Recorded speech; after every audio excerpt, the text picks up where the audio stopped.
Bismillahir Rahmanir Rahim. Assalamu alaikum. Welcome to lecture 14, and this lecture is on Pakistan's political history covering the period from 1988 to 1999.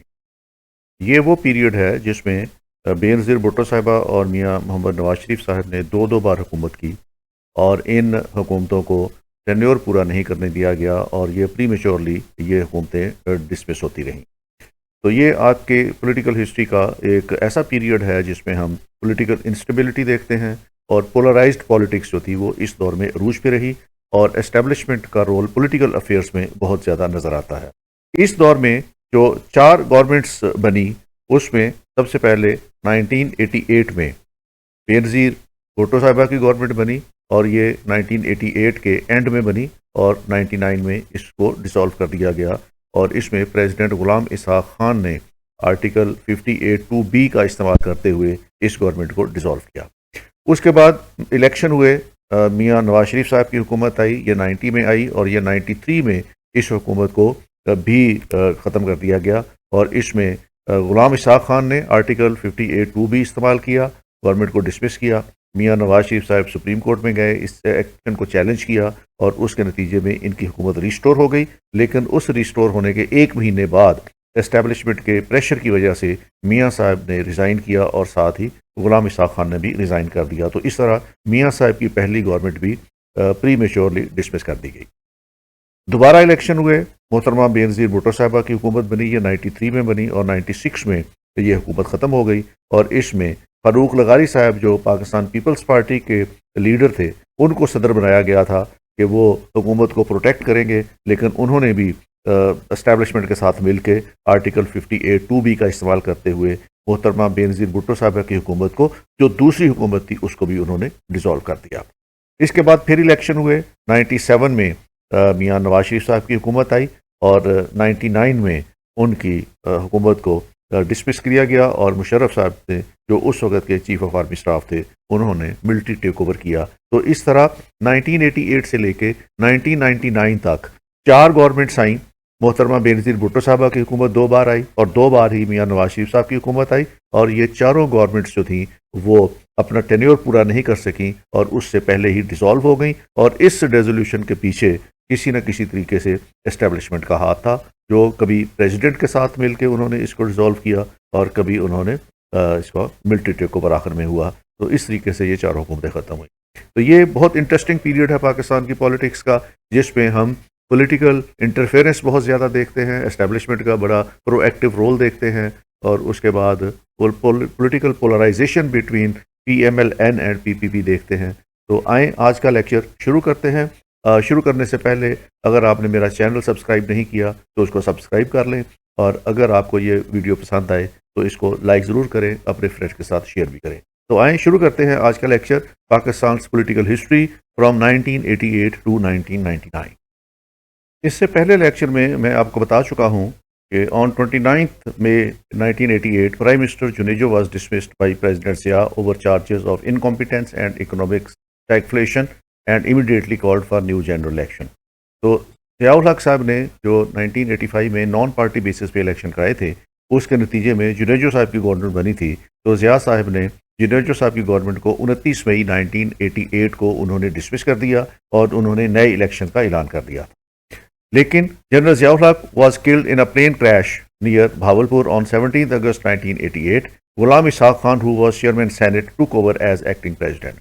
Zia صاحب کا جب plane crash ہوا 17 August 1988 کو، تو اس وقت غلام اسحاق خان چیئرمین سینٹ تھے، اور پریزیڈنٹ کی ایبسنس میں چونکہ چیئرمین سینٹ ایکٹنگ پریزیڈنٹ کے طور پہ کام کرتا ہے، تو اس لیے غلام اسحاق خان کو ایکٹنگ پریزیڈنٹ بنا دیا گیا، اور غلام اسحاق خان نے 90 ڈیز میں الیکشن کرانے کا اعلان کر دیا۔ Elections were held for national assembly on 16 November. تو 16 نومبر 1988 کو الیکشن ہوئے، اور اس الیکشن میں جو 2 بڑی پارٹیز جنہوں نے کنٹیسٹ کیا تھا الیکشن کو، اس میں پاکستان پیپلز پارٹی بینظیر بھٹو صاحبہ کی، اور اس کے مقابل اسلامی جمہوری اتحاد، یہ جس کو IJI کہتے ہیں، یہ ایک الائنس تھا 8 پولیٹیکل پارٹیز کا، جو مور اور لیس رائٹ ونگ پارٹی سمجھی جاتی تھیں، اور اس کو لیڈ کر رہے تھے نواز شریف صاحب۔ تو اس طرح یہ الیکشن 2 بڑی پارٹیز کے درمیان، جس میں PPP led by Benazir Bhutto and IJI led by میاں نواز شریف، یہ الیکشن ہوا۔ Pakistan People's Party secured 92 National Assembly seats as against 54 of the IJI. Peoples Party کو 92 سیٹیں ملی اور آئی جے آئی کو 54 سیٹیں ملی اور انڈیپینڈنٹس 37 جیتنے میں کامیاب ہوئے اور ادر پولیٹیکل پارٹیز جو تھیں انہوں نے 19 سیٹیں حاصل کی. تو اس طریقے سے پیپلز پارٹی جو تھی وہ سنگل میجورٹی پارٹی تھی ان دا ہاؤس اور اس میں ٹرن اوور جو تھا الیکشن کا دیٹ واز 43%. تو اس طریقے سے پیپلز پارٹی چونکہ ایک لیڈنگ پارٹی تھی اور اس کو حکومت بنانے کے لیے کہا گیا. Based on these results, acting President Ghulam Ishaq Khan asked the PPP to form a government. تو پیپلز پارٹی کو دعوت دی گئی کہ وہ گورنمنٹ بنائے and Benazir became 11th Prime Minister of Pakistan and the first women elected to head a democratic government in a Muslim majority country. تو محترمہ بینظیر بھٹو صاحبہ ملک کی 11ویں وزیر اعظم بنی اور وہ کسی بھی اسلامی ملک میں جو ڈیموکریٹک گورنمنٹس ہیں اس کو ایڈمنسٹر کرنے کے لیے یا ہیڈ کرنے والی وہ پہلی خاتون وزیر اعظم تھی. M Q M extended support to P P P in National Assembly. M Q M کا نیا وجود اس وقت آیا تھا اور انہوں نے جب اسمبلی میں گئے تو انہوں نے اس وقت پیپلز پارٹی کا ساتھ دیا اور اس طرح پیپلز پارٹی کو حکومت بنانے کے لیے وہ مطلوبہ تعداد جو چاہیے تھی وہ بڑی آسانی کے ساتھ مل گئی اور یہ حکومت بن گئی. لیکن چونکہ پیپلز پارٹی کو سمپل میجورٹی نہیں ملی تھی اس کو کوalition گورنمنٹ بنانی پڑی اس لیے شروع سے ہی یہ سمجھا جاتا تھا کہ یہ ایک ویک گورنمنٹ ہوگی اور بینظیر صاحبہ جو ہے وہ اپنے کوalition پارٹنر سے ہمیشہ بلیک میل ہوتی رہیں گی اور انڈر پریشر رہیں گی. Nawaz Sharif secured majority in Punjab assembly hence became the chief minister of Punjab. Mian Nawaz Sharif صاحب کو پنجاب کی جب الیکشن ہوئے صوبائی الیکشن ہوئے تو اس میں پنجاب اسمبلی میں میاں صاحب کو میجورٹی مل گئی اور وہ چیف منسٹر پنجاب ہو گئے. تو اس طرح پولیٹیکل کنفرنٹیشن کا ایک نیا چیپٹر پاکستان میں شروع ہوا اور یہ پہلے بہت کم دیکھا گیا تھا. بھٹو صاحب کے دور میں ہوا تھا جب کے پی کے کی گورنمنٹ جو تھی وہ اینٹی پی پی پی تھی تو یہاں بھی وہی چیز دہرائی گئی کہ فیڈرل میں پیپلز پارٹی کی حکومت بن گئی اور صوبے میں نواز شریف صاحب کی حکومت بن گئی اور یہ ان دونوں گورنمنٹس کے درمیان پھر پولیٹیکل ٹسل چلتی رہی اور یہ پولرائزیشن کا جو تھا وہ 1988 سے پولرائزیشن جو تھی وہ نئی پولرائزیشن شروع ہوئی جس میں ایک پلڑے میں بینظیر صاحبہ تھیں جو پیپلز پارٹی کی تھیں اور دوسرے کو لیڈ کرنے والے میاں نواز شریف صاحب تھے جو پاکستان مسلم لیگ کے تھے. اب بینظیر بھٹو کا جب پہلا ایرا آیا تو 1988 سے 1990 تک تو ان کو یہ دسمبر میں گورنمنٹ بنی. ان کی 2 دسمبر کو انہوں نے اوتھ لیا تھا تو یہ دسمبر تو اس میں سے نکال دیں جو یہ 98 تو اس میں سے نکال دیں کہ اس کے آخر میں ان کو حکومت ملی تھی تو 1989 اور 90 تو ان کا تقریباً 1.5 سال یا پونے 2 سال کے قریب عرصہ تھا محترمہ بینظیر کا جو پہلی حکومت ان کو ملی ہے. She formed a coalition with متحدہ Qaumi movement MQM which had 13 seats in the parliament. It was first public office held by Benazir. Benazir صاحبہ کا یہ پہلا پبلک آفس تھا جو انہوں نے ہیلڈ کیا. اس سے پہلے جب بھٹو صاحب کو کی پنشمنٹ دی گئی ان کی ایگزیکیوشن کی گئی تو اس کے بعد بینظیر صاحبہ جو تھی وہ ملک سے باہر چلی گئی اور یہ 1986 میں یہ ملک میں واپس آئی تھی جب ڈیموکریسی ریسٹور ہو گئی تھی الیکشنز ہو گئے تھے اور 85 والی اسمبلی بن گئی تھی تو اس کے بعد یہ ملک میں واپس آئی تھیں اور 86 سے لے کے انہوں نے 88 تک اپنی پولیٹیکل ایکٹیویٹیز کی تھیں اور اس کے بعد ان کی پارٹی جو تھی وہ میجورٹی لے گئی قومی اسمبلی میں تو ان کو پرائم منسٹر بن گئی. اس سے پہلے ان کے پاس کوئی پبلک آفس نہیں تھا. ان کو پولیٹیکل افیئرس کا یا اسٹیٹ افیئرس کو ہینڈل کرنے کا کوئی ایکسپیرینس نہیں تھا. وہ پالیٹکس میں اتنا ایکسپیرینس نہیں رکھتی تھی وہ ایڈمنسٹریشن میں اتنا ایکسپیرینس نہیں رکھتی تھی تو یہ ان کی پہلی پولیٹیکل اسائنمنٹ تھی اور پہلی پبلک اسائنمنٹ تھی تو اس لیے ان کو راہ ہونے کی حیثیت سے ان ایکسپیرینس ہونے کی وجہ سے بہت زیادہ مشکلات کا سامنا کرنا پڑا. جو سب سے بڑی مشکلات ان کو بینظیر صاحبہ کو پیش آئیں there remained significant mistrust between Benazir Bhutto and the military administration. Senior military figures viewed her as a threat to their dominant role in Pakistan's political arena. کیونکہ ایک لمبا مارشل لا رہا تھا ضیاء کا مارشل لا رہا تھا اس martial law میں بھٹو صاحب کو ایگزیکیوٹ کیا گیا تھا اور آرمی کا ایک مائنڈ سیٹ تھا پاکستان پیپلز پارٹی کے اگینسٹ اور وہ یہ سمجھ رہے تھے کہ محترمہ بینظیر بھٹو صاحبہ جب حکومت میں آ گئی ہیں تو وہ کسی نہ کسی طریقے سے اپنا وہ ریونج ملٹری ایڈمنسٹریشن سے لیں گی. تو شروع دن سے ہی جو ملٹری اسٹیبلشمنٹ تھی یا ملٹری ایڈمنسٹریشن تھی وہ بینظیر بھٹو صاحبہ کے ساتھ کمفرٹیبل نہیں تھی. ایک ایلیمنٹ آف مسٹرسٹ تھا between both. The countries three most powerful figures, the army chief Aslam Beg, the ISI chief Hamid Gul, and president Ghulam Ishaq Khan all had contempt for her and her family. تو ایک تو یہ تھا کہ جو اس وقت کی آرمی اسٹیبلشمنٹ تھی, اس وقت کی جو انٹیلیجنس ایجنسیز تھیں, اور دوسرا جو غلام اسحاق خان جو تھے وہ ایکٹنگ پریزیڈنٹ تھے, وہ بھی محترمہ بینظیر بھٹو صاحبہ کو اتنی اچھی نظروں سے نہیں دیکھتے تھے, یا ان کے دل میں بھی کوئی محترمہ کے لیے سافٹ کارنر نہیں تھا. تو انہوں نے بھی محترمہ بینظیر بھٹو صاحبہ کو بہت زیادہ ٹف ٹائم دینا شروع کر دیا. This opposition was substantial and contributed to Benazir Bhutto's inability to pass any major legislation. اب ایک طرف آرمی اسٹیبلشمنٹ ان کے خلاف تھی, ISI کا چیف ان کے خلاف تھا, پریزیڈنٹ ان کے خلاف تھا, تو ان کو وہ سپیس نہیں مل رہا تھا جو شروع میں کسی کو ملنا چاہیے کہ وہ اپنے آپ کو سیٹل کرے اور پھر اس کے بعد سیکنڈ سٹیج پہ آ کے وہ اپنی ڈلیوری سسٹم کو امپروو کرے. تو بینظیر بھٹو صاحبہ کو شروع سے ہی اپنے قدم جمانے میں کافی مشکلات کا سامنا کرنا پڑا. However, she had some successes with initiatives to encourage the development of civil society. She ensured the release of the number of political prisoners detained under the Zia regime and lifted the ban on trade unions and student associations. تو انہوں نے جہاں جہاں space ان کو ملا انہوں نے کام شروع کیا. سب سے پہلے انہوں نے اپنے پولیٹیکل پریزنرز جو ضیاء صاحب میں جن کو سزائیں دی گئی تھیں ان کو ریلیز کرنا شروع کیا. انہوں نے ٹریڈ یونینز جو تھی انڈسٹری میں ان کو ریسٹور کر, انہوں نے اسٹوڈنٹ ایسوسیشنز جو تھیں جن پہ ضیاء کے دور میں بین لگایا گیا تھا ان کو انہوں نے ریسٹور کر دیا. She removed many of the constraints imposed on media and introduced measures to lift the media censorship introduced by Zia's military administration. Media پہ بہت زیادہ پابندی لگائی گئی تھی, میڈیا سینسرشپ کا شکار تھا, میڈیا ایڈوائزری جاری ہوتی تھی, میڈیا کو کنٹرول کرنے کے لیے بہت سے بورڈز بنا دیے گئے تھے, پینلز بنا دیے گئے تھے. تو بینظیر نے آہستہ آہستہ آنے کے بعد میڈیا کو آزاد کرنا شروع کیا اور میڈیا پہ جو سینسرشپ تھا اس کو لفٹ کر دیا. تو اس طریقے سے جو وائس تھی, پبلک وائس تھی, وہ کھل کر سامنے آنا شروع ہو گئی. Ghulam Ishaq Khan was very hostile towards Benazir Bhutto, who disliked his hostile attitude towards her, but he had the backing of the military. Ghulam Ishaq Khan نے بینظیر کی حکومت کے سموتھ فنکشننگ میں بہت زیادہ ہرڈیلز کریٹ کی, اور بہت سی ایسی اپوائنٹمنٹس جو پرائم منسٹر کی ایڈوائس پہ ہونی ہے پریزیڈنٹ نے اس کو ریفیوز کرنا شروع کر دیا, تو اس کے کام میں وہ ڈیلے کرنا شروع کر دیا. تو اس طریقے سے بینظیر بھٹو کے جو انیشیٹوز تھے وہ آہستہ آہستہ کر کے اس کو کاؤنٹر کرنا شروع کر دیا غلام اسحاق خان نے. In the presidential election, Benazir Bhutto initially proposed ملک قاسم. کیونکہ غلام اسحاق خان جو تھے وہ ایکٹنگ پریزیڈنٹ تھے, اور اسمبلی جب وجود میں آ گئی تو اس کے بعد پریزیڈنٹ کا الیکشن ہونا تھا, تو اس میں محترمہ بینظیر بھٹو صاحبہ نے ملک قاسم کو پریزیڈنٹ کا کینڈیڈیٹ نامزد کر دیا. لیکن دوسری طرف غلام اسحاق خان جو تھے وہ انٹینڈڈ تھے کہ وہ پاکستان کے پریزیڈنٹ بننا چاہتے ہیں, اور ان کو اسٹیبلشمنٹ کی بیکنگ بھی حاصل تھی, اور اس طرح بینظیر بھٹو کو مجبور کر دیا گیا کہ وہ اپنا کینڈیڈیٹ جو فائل کیا ہوا ہے ملک قاسم اس کو وڈرا کر لیں اور اس کی جگہ پہ غلام اسحاق خان کو سپورٹ کریں as a consensus president of Pakistan. Benazir Bhutto relented and agreed that Ghulam Ishaq Khan could be nominated as the PPP's presidential candidate.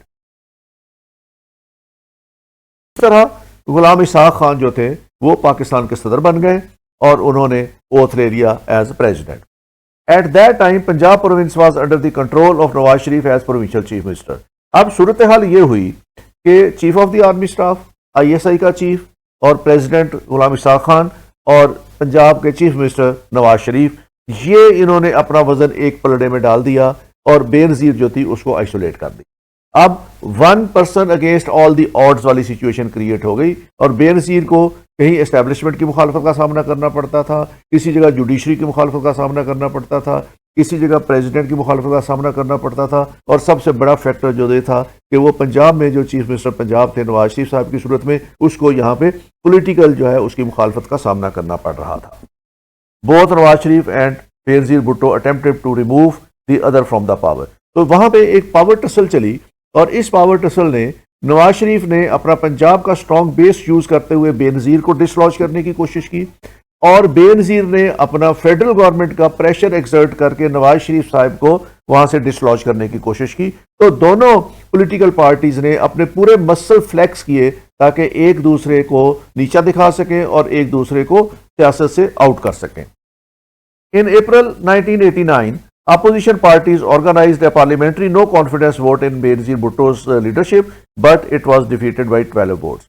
تو 1989 میں بینظیر کے خلاف ایک نو کانفیڈنس موشن پیش ہوتی ہے قومی اسمبلی میں، اور بڑا زور و شور لگایا جاتا ہے کہ وہ نو کانفیڈنس موشن جو ہے وہ پاس ہو جائے، لیکن اس میں بینظیر کو بہت زیادہ ڈینٹ نہیں ڈالا جا سکا، اور یہ نو کانفیڈنس موومنٹ 12 ووٹوں سے ریجیکٹ ہو گئی، اور محترمہ بینظیر بھٹو صاحبہ اپنی حکومت بچانے میں کامیاب ہو گئی۔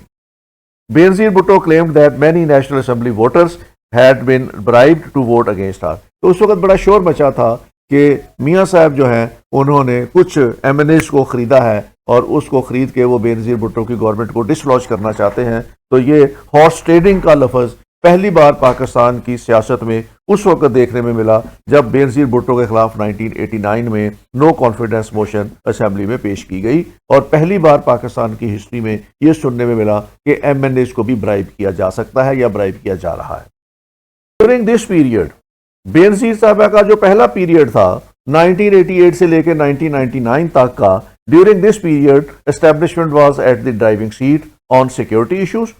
ایک طرف تو افغانستان کا مسئلہ چل رہا تھا، اور اس کی وجہ سے پاکستان میں جو سیکیورٹی کنسرنز تھے، پاکستان میں ٹیررزم بھی آ رہا تھا، تو یہ سیکیورٹی ایشوز جو تھے وہ اسٹیبلشمنٹ نے ٹیک اوور کیے ہوئے تھے، اور اس میں ڈیسیجن میکنگ ساری جو تھی وہ اسٹیبلشمنٹ کرتی تھی، اس میں آرمی کا بہت بڑا رول تھا۔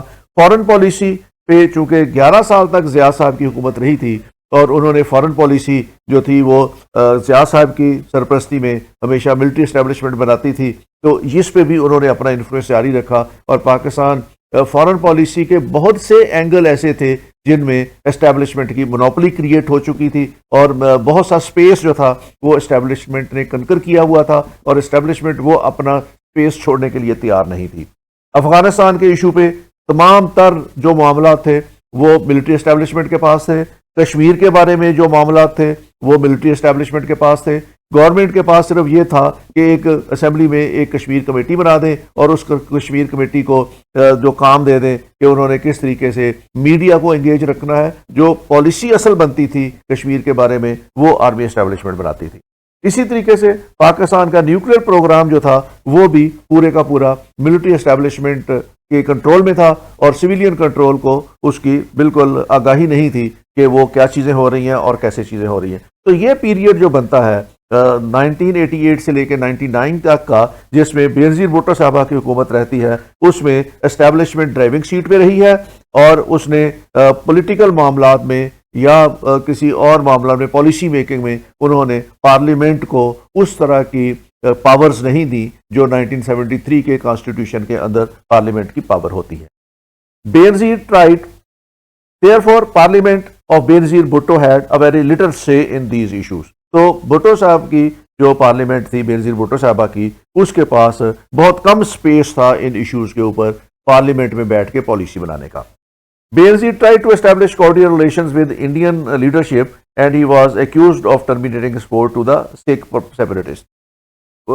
شروع میں بینظیر بھٹو صاحبہ نے کوشش کی کہ انڈیا کے ساتھ اچھے ریلیشنز بن جائیں، لیکن اس میں پھر ان پہ الزام یہ لگا کہ انہوں نے سکھ سیپریٹسٹ جو ہیں ان کی سپورٹ ختم کر دی ہے، اور کچھ انفارمیشن جو ہے وہ انڈین پرائم منسٹر کو لیک کی ہے، تو اس وجہ سے وہ انڈر پریشر بھی آئی اور ڈیفینسو بھی ہوئی، اور اس کے بعد یہ والا جو چیپٹر تھا وہ بھی بینظیر صاحبہ کے ہاتھ سے نکل گیا۔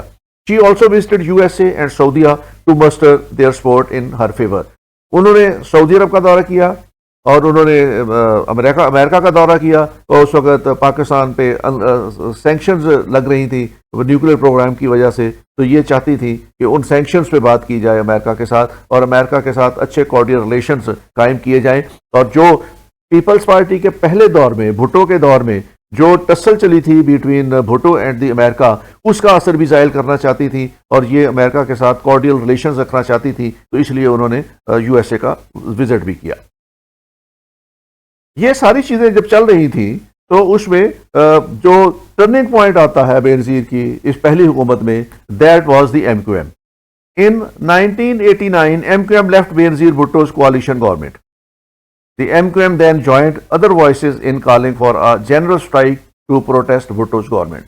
تو MQM کے مسائل شروع ہوئے کراچی میں، اور اس مسائل کے لیے پھر مئی میں 1990 میں government asked army to restore peace in Karachi and Hyderabad. تو کراچی اور حیدرآباد میں ایک آپریشن 1990 میں کیا گیا.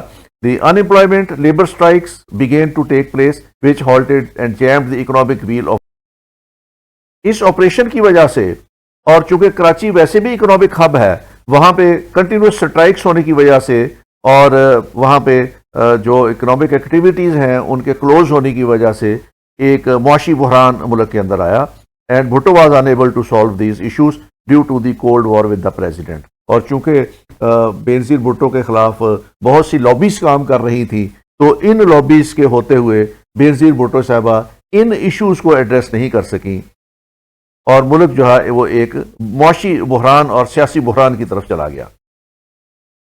In August 1990, Ghulam Ishaq Khan dismissed Benazir Bhutto's government under Article 58(2)(b) inserted in the Constitution by the 8th Amendment on the charges of corruption and inability to maintain law and order. Zia صاحب نے جب 8ویں ترمیم کی تو اس کے اندر انہوں نے ایک آرٹیکل 58(2)(b) بھی انٹروڈیوس کروایا، جس میں پریزیڈنٹ کو یہ اختیار دیا گیا تھا کہ وہ اپنے صوابدید پہ اگر یہ سمجھے کہ ملک جو ہے وہ according to the provisions of the constitution نہیں چلایا جا رہا، اور وہاں پہ ایک ایڈمنسٹریٹو بریک اپ جو ہے وہ نظر آ رہا ہے، تو وہ اس کو اسمبلی کو برخاست کر سکتے تھے. تو یہ آرٹیکل ضیاء صاحب نے ایڈ کیا تھا، اور غلام اسحاق خان نے اس آرٹیکل کا سہارا لے کے اگست میں بینظیر بھٹو صاحب کی جو حکومت تھی اس کو انہوں نے ڈسمس کر دیا، اور الزام یہ لگایا کہ یہ گورنمنٹ کرپشن میں ملوث ہے اور مینٹین نہیں کر رہی لا اینڈ آرڈر سچویشن کو، اور ملکی حالات جو ہیں سیکیورٹی کی سچویشن جو ہے وہ گورنمنٹ کے کنٹرول میں نہیں ہے.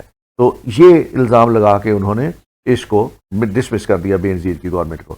A caretaker government under the control of former PPP member Ghulam Mustafa Jatoi was sworn in with Ghulam Ishaq Khan declaring a state of national emergency. ایک کیئر ٹیکر سیٹ اپ آ گیا. Care taker set up میں غلام مصطفیٰ جتوئی صاحب جو ہیں ان کو ملک کا acting یا care taker prime minister بنا دیا، اور ان کے ذمہ یہ لگایا گیا کہ وہ 3 مہینے کے اندر الیکشن کرائیں گے، اور اس طرح 24 اکتوبر 1990 میں ملک کے اندر عام انتخابات ہوئے. Nawaz Sharif was appointed by president as the minister of finance for the province of Punjab. Nawaz Sharif صاحب کی سیاست میں انٹری اس طرح ہوئی کہ جیلانی صاحب کی حکومت جب تھی تو جو گورنر تھے پنجاب کے، تو اس وقت انہوں نے ایک کیبنٹ بنائی تھی، اور اس کیبنٹ میں انہوں نے نواز شریف صاحب کو فائنانس منسٹر بنا دیا تھا. Backed by a coalition of right wing, Nawaz was elected as the chief minister of Punjab in 85. جو 1985 میں الیکشن ہوئے اور نان پارٹی بیسس پہ الیکشن ہوئے تھے، اس میں میاں نواز شریف صاحب پنجاب کے چیف منسٹر بن گئے. اور جب 88 کے الیکشن ہوئے تو انہوں نے الیکشن کانٹیسٹ کیا. قومی اسمبلی کے الیکشن میں ان کی پارٹی اکثریت حاصل نہیں کر سکی، وہ محترمہ بینظیر بھٹو صاحبہ کی پارٹی جیت گئی، لیکن صوبائی حکومت میں انہوں نے پنجاب میں اکثریت سیٹ حاصل کر لی، اور اس طرح وہ پنجاب کے چیف منسٹر بن گئے.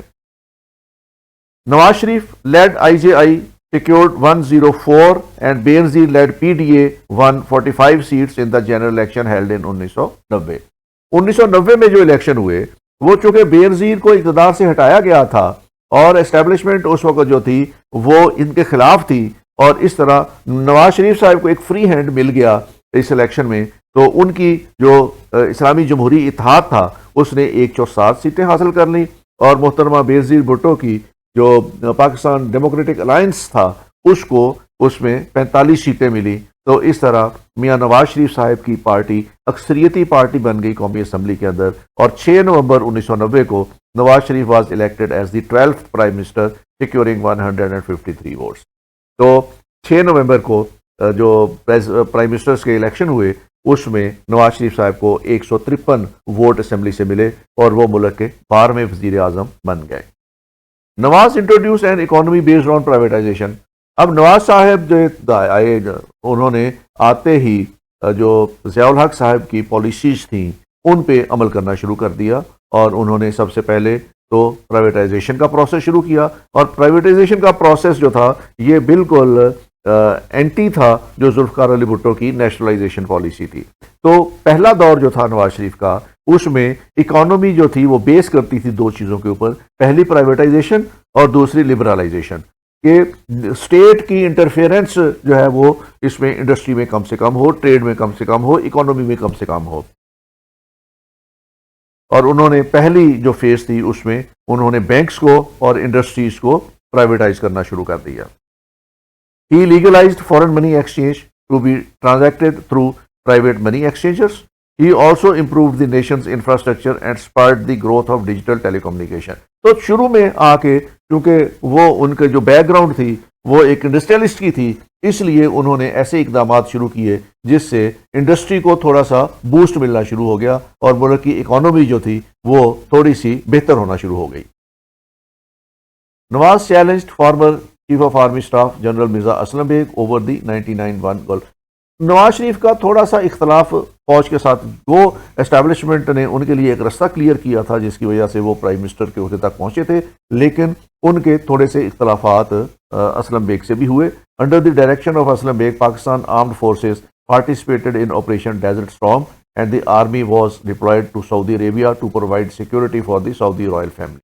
تو اس وقت جو مرزا اسلم بیگ تھا اس میں کی دور میں پاکستان نے سعودی عرب کے ساتھ یہ ملٹری ٹائز اسٹیبلش ہوئے، اور سعودی فیملی کی سیکورٹی کے لیے یہ پاکستان کی فوج جو تھی اس نے خدمات سر انجام دینا شروع۔ Nawaz faced difficulty working with the Muttahida Qaumi movement potent force in Karachi. اب متحدہ قومی موومنٹ جو تھی وہ کراچی کی ریپریزنٹیٹو تھی، اور وہ وہاں پہ بہت زیادہ لینڈ سلائڈ وکٹری لے کے آتی تھی، اس لیے پولیٹیکل میٹرز جو تھے وہ سندھ کے، اس میں وہ چاہتے تھے کہ ان کی ایک سے ہو، اور خاص طور پر جو وہاں کا اربن سینٹرز ہیں سندھ کے، ان کے معاملات میں ان کی ایک سے ہو، اور ان کی سے فائنل ہو، اور اس میں دوسرے لوگ انٹرفیئر نہ کریں۔ لیکن جو اربن سندھ تھا اس کے اندر ایم کیو ایم کو وہ والا فری ہینڈ نہیں دیا جا رہا تھا، اس وجہ سے وہ گورنمنٹ آف سندھ سے بھی نالاں تھے اور فیڈرل گورنمنٹ سے بھی نالاں تھے۔ M Q M and the P P P opposed Nawaz due to his focus on beautifying Punjab and Kashmir while neglecting Sindh. Sindh کے تمام سیاستدان انکلوڈنگ متحدہ قومی موومنٹ اور پیپلز پارٹی اور جو دوسری پارٹیز تھیں، ان کا یہ تھا کہ میاں نواز شریف صاحب پنجاب پہ تمام تر فوکس رکھے ہوئے ہیں، اور پنجاب کی ترقی پہ، اس کی بیوٹیفیکیشن پہ کام کر رہے ہیں، جبکہ سندھ کو نگلیکٹ کیا جا رہا ہے۔ Although MQM had formed a government with Nawaz, the political tension erupted into conflict in 1992۔ 1992 میں یہ ایک کانفلکٹ ہوئی between P M L N and M Q M. To end the fighting between PMLN and MQM, Nawaz Party passed a resolution to launch a paramilitary operation under command of Chief of Army Staff General Asif Nawaz Janjua۔ تو assembly میں ایک قرارداد پاس ہوئی جس میں یہ مطالبہ کیا گیا کہ ایم کیو ایم کے خلاف فوجی آپریشن شروع کیا جائے۔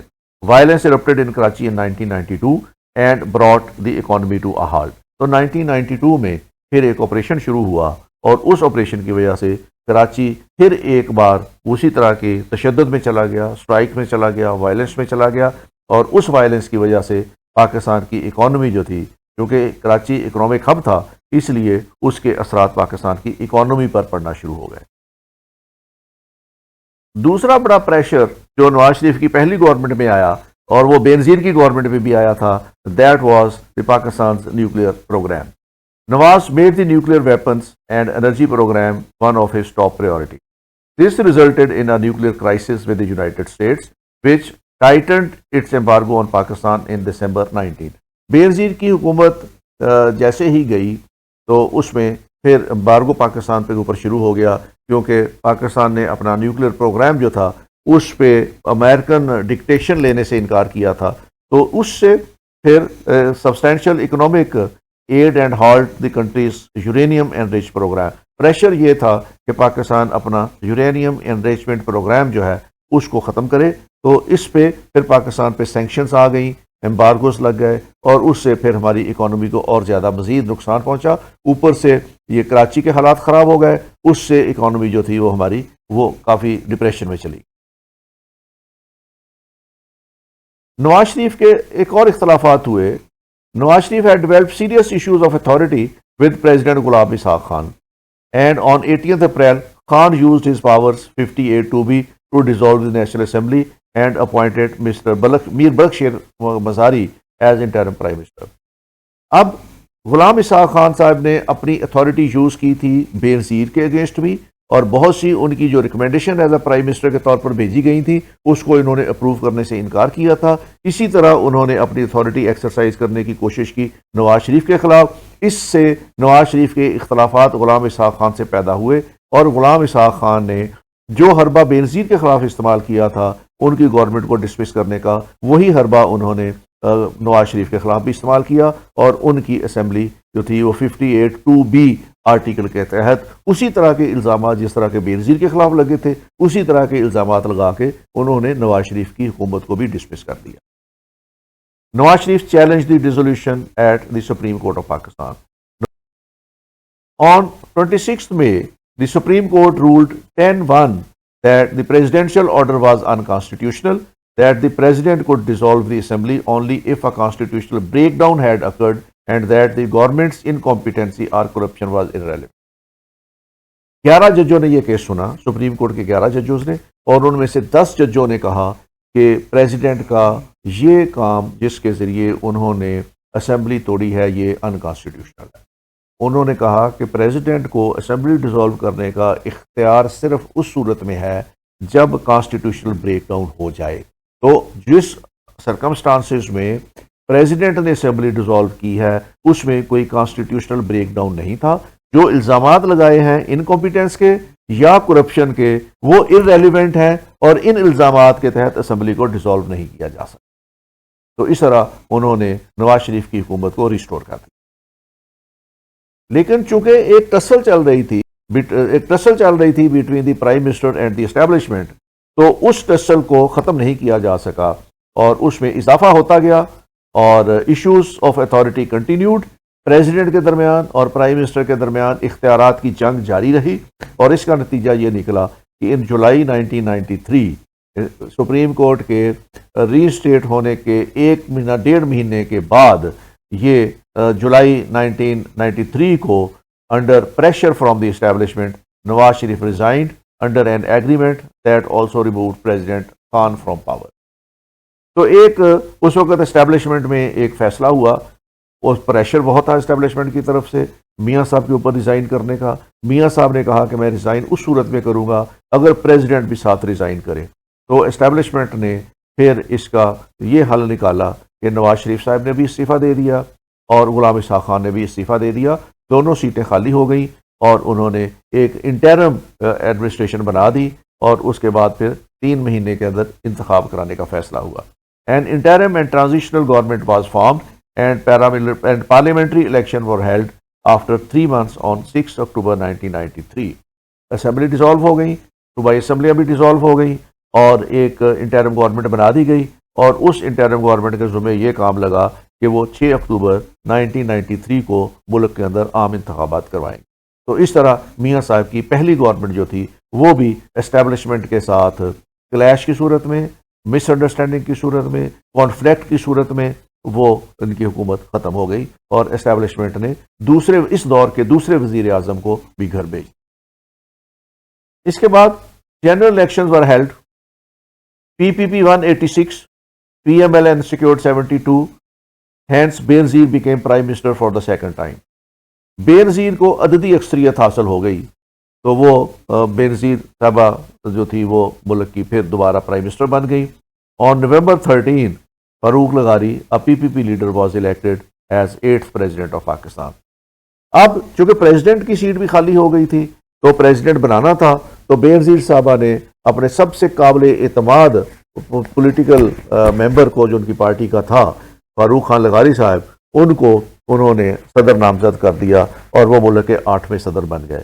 بےنظیر بھٹو صاحبہ اس خیال کی تھی کہ فاروق لغاری صاحب جو ہیں وہ پیپلز پارٹی کے بڑے ڈائی ہارڈ قسم کے سیاستدان ہیں اور وہ کسی صورت میں آرٹیکل 50A2 بھی استعمال کر کے ان کی گورنمنٹ کو ڈیزالو نہیں کریں گے، اور وہ بڑا سیف اور سیکیور فیل کر رہی تھی کہ میں اپنی پارٹی کا ایک فرد جو ہے اس کو پریزیڈنٹ لگا رہی ہوں، تو یہ سوچ کے انہوں نے فاروق لغاری کو ملک کا صدر بنایا تھا۔ In second term Benazir Bhutto entered into a much stronger government than in her first term and had greater experience in administration and civil military relations۔ پہلے دور میں محترمہ بینظیر بھٹو، جیسے میں نے پچھلی سلائیڈوں پہ بتایا ہے، اتنی ایکسپیرینس نہیں تھی، لیکن اب وقت کے ساتھ ساتھ ان کے اندر میچورٹی، پولیٹیکل میچورٹی آتی گئی تھی، اور وہ بہت رسپانسبلی ملک کو چلانے کی کوشش کر رہی تھیں۔ ان کے پاس پہلے ایک حکومت کرنے کا ایکسپیرینس تھا، ایک بار اپوزیشن لیڈر بننے کا بھی ایکسپیرینس تھا، اور پھر ان کے پاس سول ملٹری ریلیشنز بھی اب وہ بہتری کی طرف جا رہے تھے۔ تو اس وقت وہ ان کا جو آغاز تھا وہ پہلے گورنمنٹ کی نسبت زیادہ کمفرٹیبل آغاز ہوا تھا۔ People's party's government in Sindh, NWFP and Punjab. People's party کی جو گورنمنٹ تھی سندھ میں، ان کی گورنمنٹ تھی، NWFP میں انہوں نے ANP کے ساتھ مل کے حکومت بنائی تھی، اور پنجاب میں انہوں نے PML جناح اور منظور وٹو کے ساتھ مل کے حکومت بنائی تھی۔ تو اس طرح 3 صوبوں میں ان کی حکومت تھی، اور وہ بہت کمفرٹیبل تھی، کیونکہ پہلے دور میں پنجاب میں میاں نواز شریف صاحب کی حکومت تھی جس نے ان کو ڈسٹیبلائز کیا تھا، تو اب پنجاب میں ان کی اپنی پارٹی کی حکومت تھی، کوalition حکومت PML جناح کے ساتھ، تو وہ بڑا کمفرٹیبل فیل کر رہی تھی کہ اب پنجاب کی طرف سے انہیں وہ مخالفت کا سامنا نہیں کرنا پڑے گا جو نواز شریف کی موجودگی میں ان کو سامنا کرنا پڑا ہے۔ دوسرا، ان کو فاروق لغاری کا بہت اعتماد تھا کہ وہ پریزیڈنٹ بن گئے ہیں، اب ان کے پاس ان کے اگینسٹ 50A2 بھی استعمال نہیں ہوگا۔ Better relations with army under COS Abdul Wahid Kakar, DG ISI Javed Ashraf Qazi who provided a conduit between the army chief and the prime minister۔ تو جو آرمی اسٹیبلشمنٹ تھی وہ بھی پہلی والی حکومت کی آرمی اسٹیبلشمنٹ سے قدرے مختلف تھی، اور وہ اتنا زیادہ اگینسٹ نہیں تھی بینظیر صاحبہ کے، تو اس طرح ان کو یہ لگا کہ اس وقت ان کی سیلنگ بڑی کمفرٹیبل ہوگی اور وہ بڑی کمفرٹیبلی حکومت کریں گی۔ However, the government's stability suffered from economic mismanagement, growing instances of ethno-sectarian violence, increasing deadlock with the opposition PMLN, and antagonized upper judiciary and a political conflict with the president۔ تو حالات پھر خراب ہونے شروع ہو گئے، اور اس بار خراب ہونے میں وہی فیکٹرز تھے، اکنامک مس مینجمنٹ تھی، اور ایتھنو سیکٹیرین وائلنس تھے، کراچی کے حالات ٹھیک نہیں ہو رہے تھے، ملک کے اندر دہشت گردی تھی، سیکٹیرین بیسس پہ دہشت گردی کا سامنا کرنا پڑا تھا، اپوزیشن کے ساتھ ڈیڈ لاک ہو گیا، اپوزیشن نے ٹرین مارچز شروع کر دیے۔ تو اسی طریقے سے فاروق لغاری صاحب کے ساتھ بھی ان کے تعلقات بڑی جلدی خراب ہونا شروع ہو گئے، اور وہ اسی روش پہ پھر حکومت چل پڑی جس حکومت پہ پہلے ان کو ہٹایا گیا تھا۔ آل آؤٹز اگینسٹ ون پرسن والی سچویشن دوبارہ سے بن گئی۔ دی آرمی ناؤ انڈر جہانگیر کرامت which previously remained neutral became concerned over the fast deteriorating economic and law and order situation۔ تو آرمی کو بھی وہی شکایتیں آ گئی کہ ملک کی اکانومی ٹھیک نہیں ہو رہی، کرپشن ہو رہی ہے، لا اینڈ آرڈر ٹھیک نہیں ہو رہا، انٹرنل سیکورٹی سچویشن ٹھیک نہیں ہو رہی، کراچی کے حالات خراب ہو رہے ہیں، سیکٹیرینزم بڑھ رہا ہے ملک کے اندر۔ تو یہ والے جو تھی چیزیں دوبارہ کراپ اپ ہونا شروع ہو گئی against the Benazir Bhutto. In September 1996 Murtaza was assassinated in Karachi. تو جب مرتضیٰ کی اسیسینیشن ہوئی 1996 میں کراچی میں، تو اس سے پھر حکومت جو تھی اس پہ یہ this was the last nail in the coffin of the government. By mid October senior military officials no longer believed the government had the required competence and therefore supported Farooq لغاری in the political conflict between president and the prime minister. جب یہ سارے محاذ کھل گئے تو اس وقت پھر ملٹری آفیشلز کو یہ لگا کہ اب بینظیر بھٹو میں وہ ریکوائرڈ کمپیٹنس نہیں ہے جس کو استعمال کرتے ہوئے وہ ملک کو ان حالات سے نکالنے میں کامیاب ہو جائیں گی۔ تو انہوں نے پھر بینظیر اور فاروق لغاری کے درمیان جو ٹسل چل رہی تھی اس میں انہوں نے فاروق لغاری کو سپورٹ کرنا شروع کر دیا۔ فاروق لغاری نے پھر president dismissed Benazir Bhutto on 5 November 1996 using article 50A2B and appointed Meraj Khalid as caretaker prime. تو فاروق لغاری نے پھر 50A2B استعمال کیا اور بینظیر کی گورنمنٹ جو تھی وہ انہوں نے ڈیسولو کر دی، اور مراج خالد کو انہوں نے کیئر ٹیکر پرائم منسٹر بنا دی۔ بے نظیر نے اس ایکشن کو سپریم کورٹ میں چیلنج کر دیا، چونکہ پہلے نواز شریف صاحب چیلنج کر چکے تھے اور اس میں سے گورنمنٹ ریسٹور ہو گئی تھی، اور بے نظیر کو امید تھی کہ سپریم کورٹ نے پہلے ایک فیصلہ دیا ہوا ہے اور اس بار بھی سپریم کورٹ اسی طرح کا فیصلہ دے گی، لیکن اس بار سپریم کورٹ نے فیصلہ بے نظیر کے اگینسٹ دیا اور انہوں نے فاروق لغاری کے ایکشن کو درست قرار دیا۔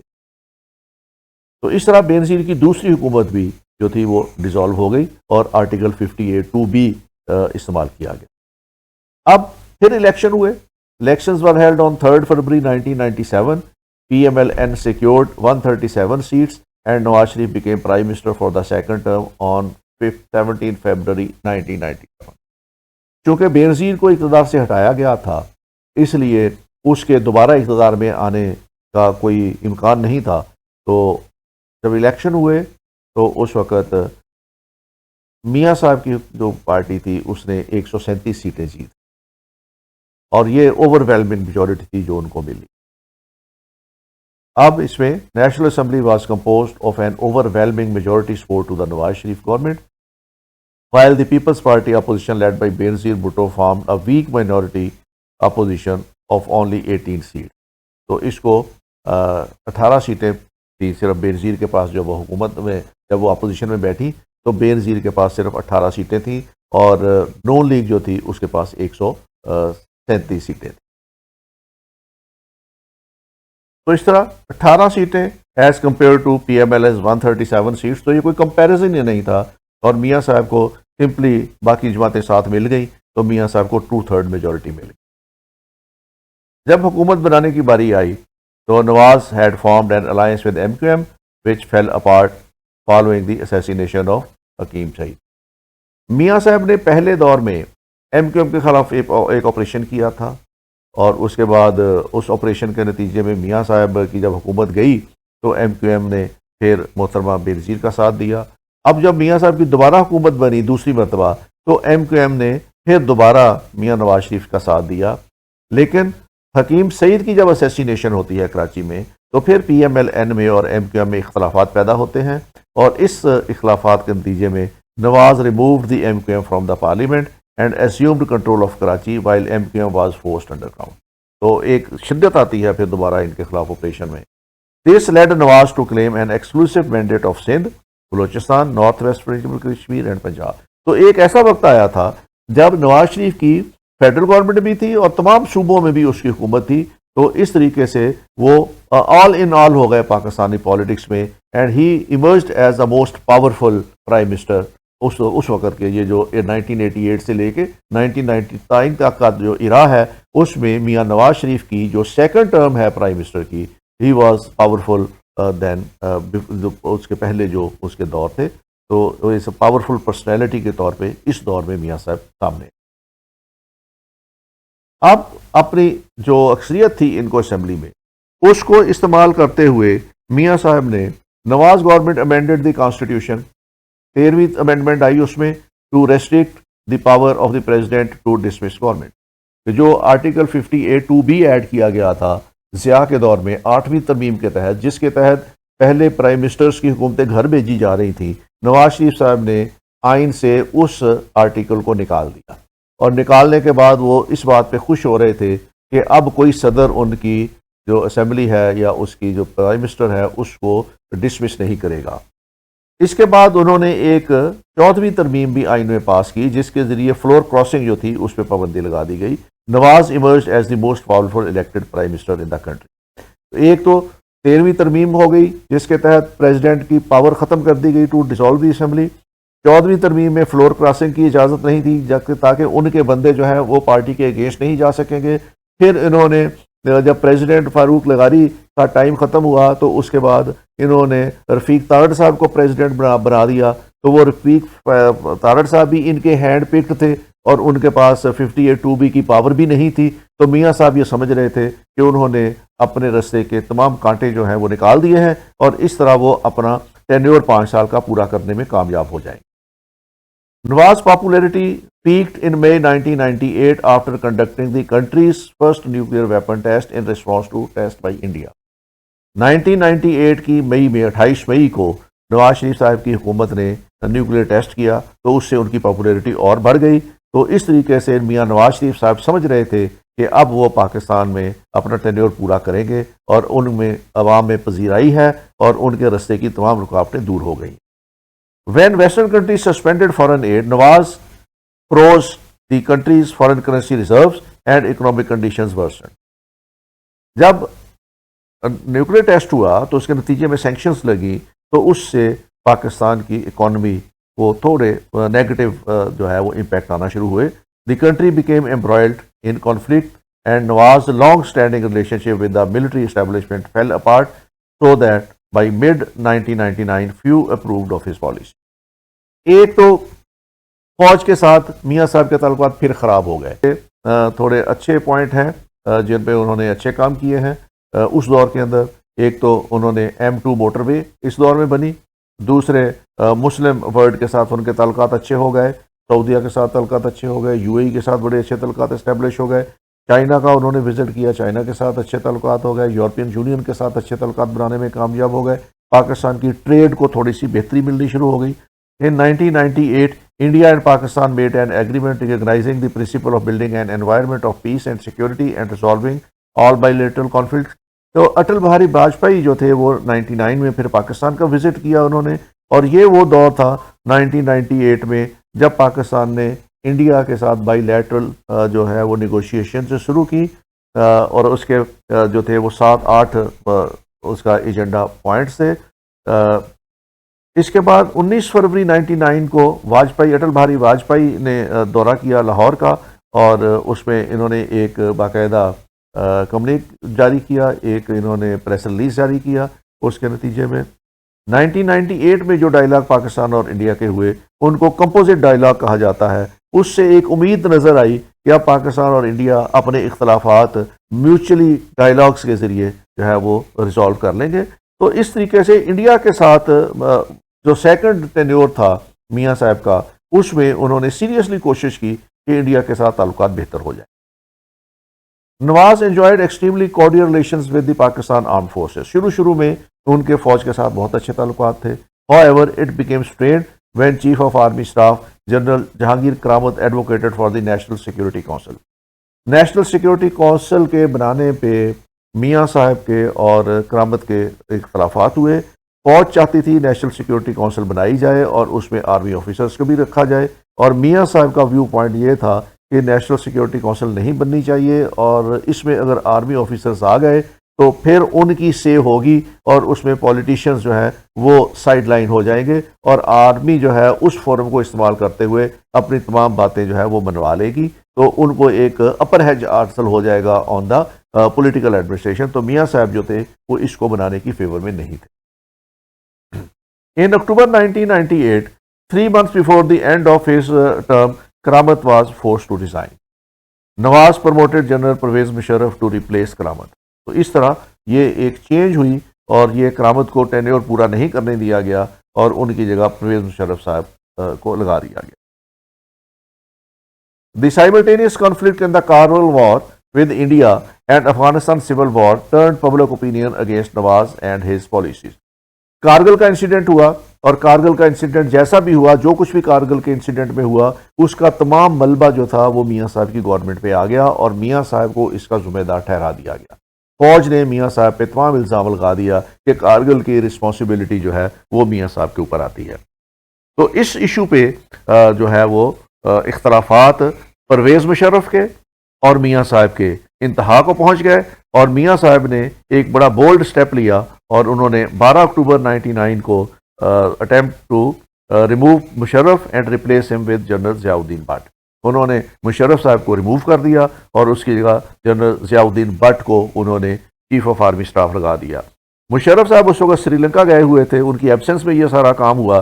جب وہ واپس آ رہے تھے تو اس میں پھر ان کے جہاز کو اترنے نہیں دیا گیا, اور ایک طرح کا ملک کے اندر بہت زیادہ پولیٹیکل کیوس آ گیا, اور فوج اور میاں صاحب کی سول ایڈمنسٹریشن ایک دوسرے کے آمنے سامنے آ گئی کراچی ایئرپورٹ پہ جہاں پہ مشرف نے لینڈ کرنا تھا.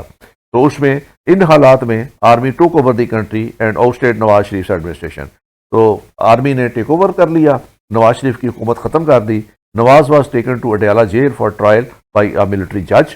ایک ملٹری جج کے ذریعے ان کا ٹرائل ہوا and Musharraf later assumed control of the government as chief executive, اور مشرف صاحب نے ملک میں مارشل لا لگا دیا اور خود چیف ایگزیکٹو بن گئے اور میاں صاحب کی دوسری حکومت کو انہوں نے گھر بھیج دیا۔ تو اس طرح 1988 سے لے کے 1999 تک کا جو پولیٹیکل ہسٹری ہے پاکستان کی، وہ ایک مارشل لا سے ہم ڈیموکریسی میں آئے اور یہ 10 سال گزارنے کے بعد ہم دوسرے مارشل لا کے اندر 99 میں انٹر ہوئے۔